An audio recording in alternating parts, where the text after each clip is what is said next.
그럼 지금 바로 앞에 있는 게 고분이라는 뜻인가? 이거 너무 높은데?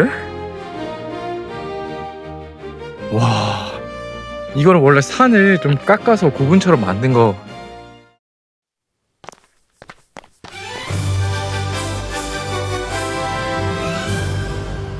구독과 좋아요는 사랑입니다. 안녕하세요. K고분 헌터스의 만입니다. 지난 영상에서 이번 편에는 일본 고분을 탐사할 것이라고 예고했었죠. 오늘은 말 그대로 산처럼 큰 고분을 가볼 거예요. 바로 일본 오카야마의 스쿠리야마 고분입니다. 오카야마에도 야마가 들어가고 스쿠리야마에도 야마가 들어가죠. 일본에서 야마는 네 산자를 쓰는데 이 고분은 이름처럼 산을 무덤으로 만든 거예요. 오카야마는 일본에서 히로시마와 오사카시 중간 지점쯤에 있습니다. 그래서 이렇게 줌을 쭉 당겨 보시면 여기가 오카야마시 도심이고요. 서쪽으로 15km 정도 가시면 이렇게 스쿠리야마 고분을 보실 수 있습니다. 모양은 전방 후원물입니다. 이렇게 앞쪽은 전방이고 뒤쪽은 후원형이죠. 근데 엄청나게 커요. 여기서 여기까지가 한 350m 정도 되고요. 여기 보이는 조그마한 것들이 전부 다 집들입니다. 근데 자세히 보시면 이 주변에 작은 고분이 더 있습니다. 6개나 있어요.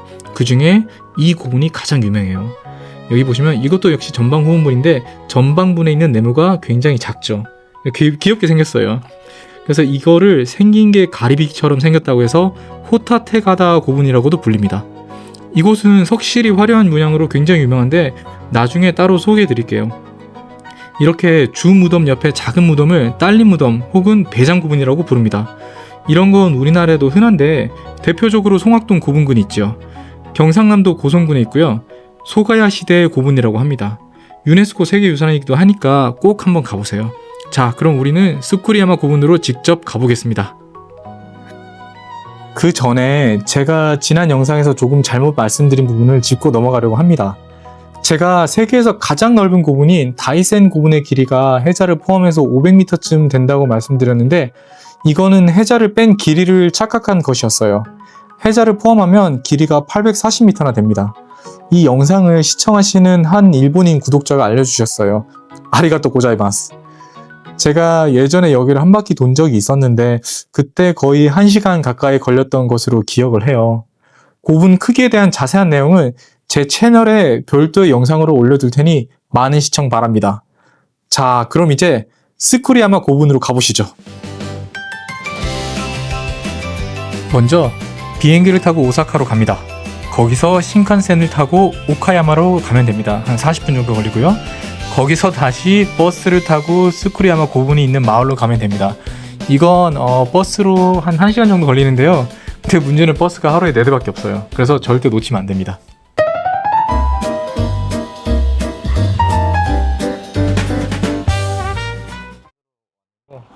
버스를 타고 지금 40분 왔고 또 44분을 걸어가야 되네.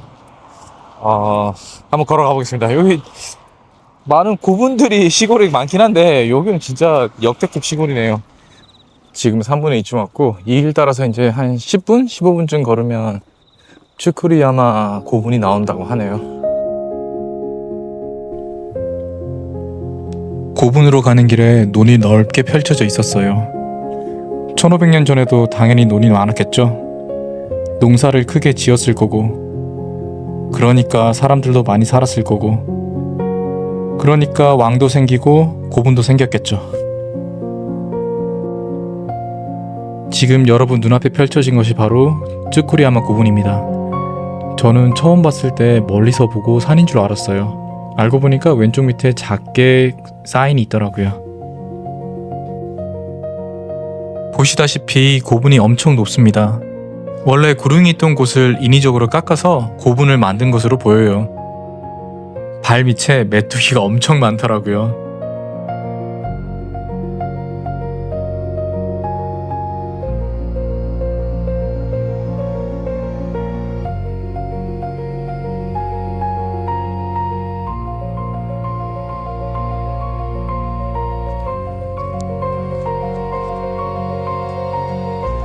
아까 저기서 이쪽을 바라봤지? 봉분을 올라가는 길입니다.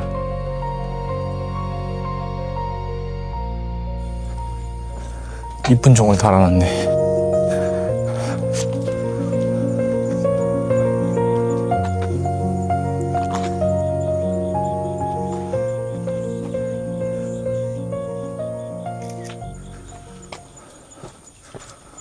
계단 위로 올라갈 수 있는 고분 중에선 제일 큰 고분 같아요. 지난번에 센다이에서 갔던 고분도 꽤 컸는데 이번 그거보다 더 큰 것 같네.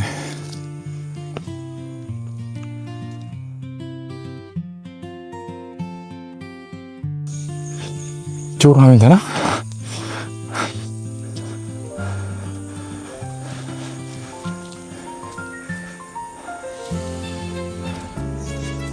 아, 저기가 전방 부분이네. 올라와서 보니까 그렇게 크지는 않네.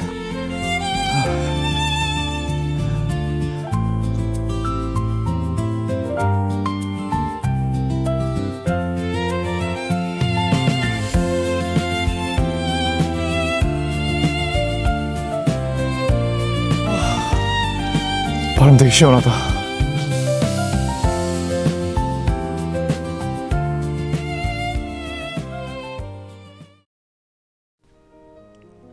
이 봉부는 마을 사람들의 산책로이기도 합니다.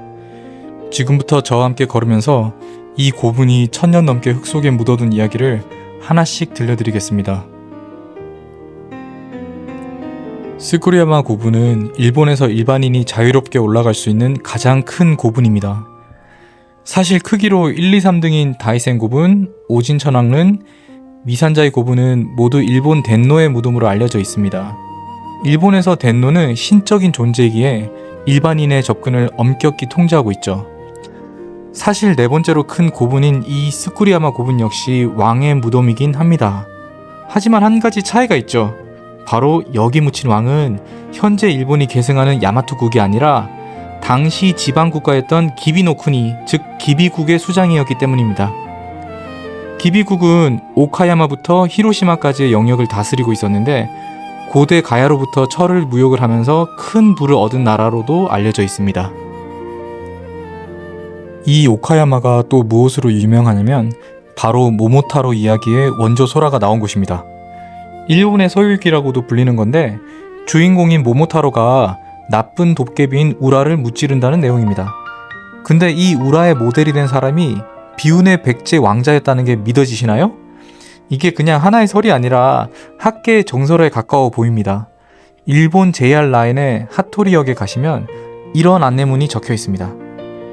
이 지역에서 사람을 잡아먹는 괴물은 백제 왕자인 우라라는 괴물인데 이를 퇴치하기 위해 야마토 조정에서 기비츠 히코를 파견해 무찔렀다는 것입니다. 사실 660년에 백제가 나당 연합군에 패망하고 나서 유민들이 오카야마에 와서 성을 짓고 살았습니다. 아마 그중 리더가 바로 이 우라로 묘사된 것으로 보입니다. 나라를 잃은 백제 유민들이 기비국으로 망명 왔지만 결국 일본의 중앙 집권화에 따라 한 번 더 시련을 겪게 되는 이야기였던 거죠. 승자는 자신을 영웅 모모타로로, 패배한 백제 왕자 우라를 뿔 달린 괴물 오니로 기록해 동화로 남겼습니다. 지금도 오카야마의 산 꼭대기에 가면 우라가 지은 백제식 산성이 쓸쓸하게 남아있죠.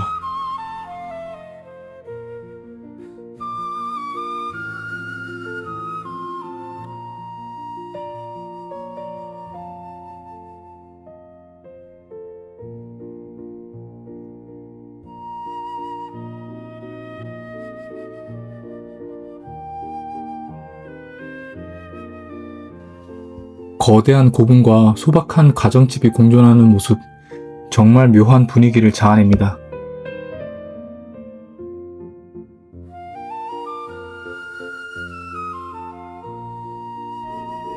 자, 그리고 지금 앞에 보시는 작은 시설이 이곳 마을의 수호신을 모시기 위해 지어진 신사입니다. 이름은 아라 신사고요. 조상을 기리는 본문 위에 또 하나의 신사가 지어졌다는 게 참 묘하네요. 바로 이 신사에 정말 뜬금없게도 욕조같이 생긴 큰 돌덩이가 있는데 바로 지금 보시는 이것이지요. 놀랍게도 이건 스쿠리야마 고분의 주인공이 묻혀있던 석관이었습니다. 이 석관의 스토리가 정말 기가 막힙니다. 원래 저 뒤쪽에 동그란 봉분, 즉 후원문 위에 있어야 되는 물건인데 먼 옛날 도굴꾼들이 봉분을 파헤치고 이 석관을 꺼내서 밖에 방치해 두었다고 합니다. 이후 신사에서 이 석관을 가져와서 물을 받아두는 수조로 만들어서 지금까지 써왔다고 하네요. 그리고 재밌게도 이 돌은 또 한 가지 놀라운 비밀을 가지고 있습니다. 돌 재질이 용결응회암인데 발음하기도 참 어렵네요.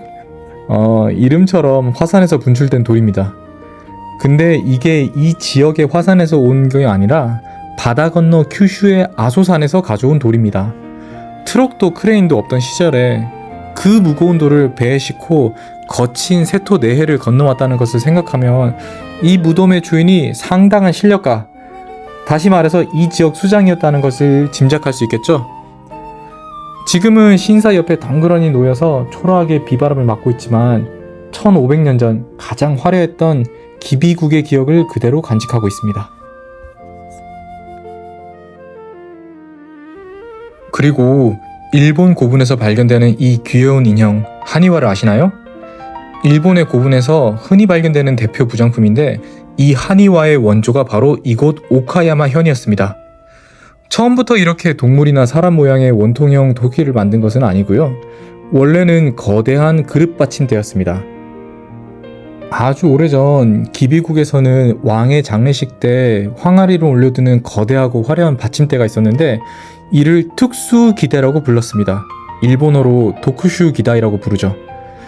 사실 이 형식은 한반도에도 진작이긴 했었습니다. 하지만 이런 원통형의 대형 기대는 이곳이 원조인 것으로 보이죠. 당시 막강했던 기비국이 지금의 나라현을 중심으로 하는 야마토 정권과 동맹을 맺으면서 이 제사 문화를 전해줍니다. 이때 복잡하고 만들기 어려운 특수기다이를 무덤 주위에 많이 세우기 위해 단순하게 모양을 바꾼 것이 바로 지금 우리가 알고 있는 원통형 하니와의 시작입니다.